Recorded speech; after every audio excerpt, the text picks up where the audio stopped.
Rome நகரம் பற்றி எரியும் பொழுது நீரோ மன்னர் இசை கொண்டாட்டத்தில் இருந்தார் என்று கூறுவார்கள்.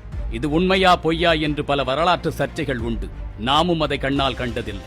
ஆனால் இந்தியாவின் தலைநகரம் பற்றி எரியும் பொழுது தமிழ்நாட்டு மந்திரிகள் எல்லாம் சினிமா கொட்டகையில் அமர்ந்து விசிலடித்துக் கொண்டிருக்கின்றார்கள். ஒரு பதவிக்கென்று குறைந்தபட்ச மரியாதையை கூட உங்களால் கொடுக்க முடியவில்லை.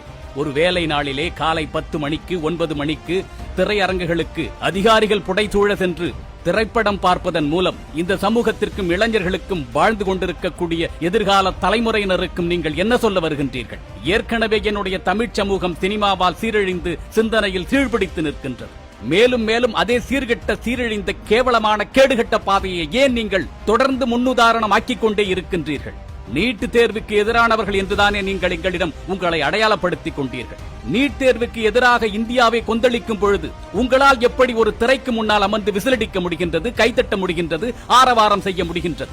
மற்றொரு புறத்தில் பார்த்தால் தங்களின் உரிமைக்காக போராடுகின்ற மாணவர்களை சர்வதேச பயங்கரவாதிகளை போன்று நடத்துகின்றது மத்திய அரசு.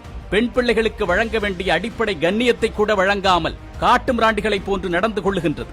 தங்களுக்கு என்ன வேண்டும் என்பதை மாணவர்கள் தான் முடிவு செய்ய வேண்டும். தங்களுக்கு எது சரியானது என்பதை மக்கள் தான் முடிவு செய்ய வேண்டும். ஆனால் ஒவ்வொரு முறை அரசு கொண்டு வரும் திட்டங்களுக்கு எதிராக மக்களே குரல் எழுப்புகின்றார்கள், வெகுண்டெழுகின்றார்கள், போராட்ட மனோநிலைக்கு வருகின்றார்கள் என்று சொன்னால் நீங்கள் கொண்டு வரக்கூடிய திட்டங்கள் யாருக்கானது? மக்கள் எதிர்க்கக்கூடிய ஒரு திட்டத்தை எதற்காக மக்களுக்குள் திணிக்கின்றீர்கள்? குடிமக்கள் தங்களுக்கு தேவையில்லை என்று சொல்லக்கூடிய ஒரு விடயத்தை எதற்காக நீங்கள் வலுக்கட்டாயமாக நடைமுறைப்படுத்துகின்றீர்கள்? எங்களுக்கு என்ன தேவை என்பதை நாங்கள் தான் முடிவு செய்ய வேண்டும். எங்களுக்கு எவ்வளவோ தேவைகள் இருக்கின்றது. அவற்றையெல்லாம் நீங்கள் சரி செய்வதற்கு முதலில் முன்வாருங்கள். யாரோ ஒருவன் எங்கிருந்தோ போடுகின்ற சட்டத்திட்டங்களுக்கெல்லாம் விதிமுறைகளுக்கெல்லாம் கைகட்டி வாய்பொத்தி சேவகம் செய்யக்கூடியவர்களாக நீங்கள் இருக்கின்றீர்கள் என்பதற்காக நாங்களும் அதுபோன்று உங்களுக்கு இருக்க வேண்டும் என்று கட்டாயமில்லை. அனைவருக்கும் ஒரே மாதிரியான நுழைவுத் தேர்வு என்று கொண்டு வரும் நீங்கள் அனைவருக்கும் ஒரே மாதிரியான கல்வி முறையை வழங்கி இருக்க வேண்டும். வழங்கினீர்களா?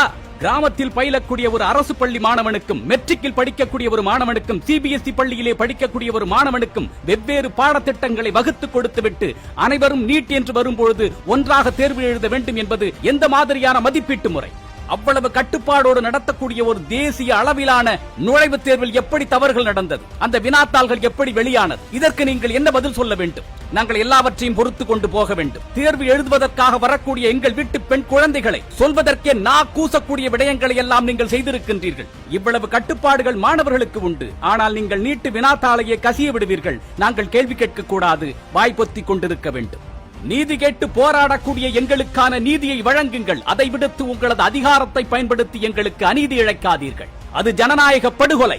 எங்களுக்கு எதிராக இழைக்கப்பட்ட தவறுகளுக்கு தார்மீக பொறுப்பேற்றுக் கொள்ளுங்கள். எங்களை அடக்கி ஆள்வதற்காக நாங்கள் உங்களை தேர்வு செய்யவில்லை. எங்கள் உரிமைகளை நீங்கள் ஜனநாயகத்தை கொண்டு நிறைவேற்றி கொடுப்பீர்கள் என்பதற்காக உங்களை இந்தியா தேர்ந்தெடுத்திருக்கின்றது. எங்களை அடக்கி ஆள்வதை தான் உங்களது அதிகாரம் என்று நீங்கள் நினைத்தால் அந்த அதிகாரத்தை பறிப்பதற்கும் எங்களுக்கு ஜனநாயக உரிமை இருக்கின்றது.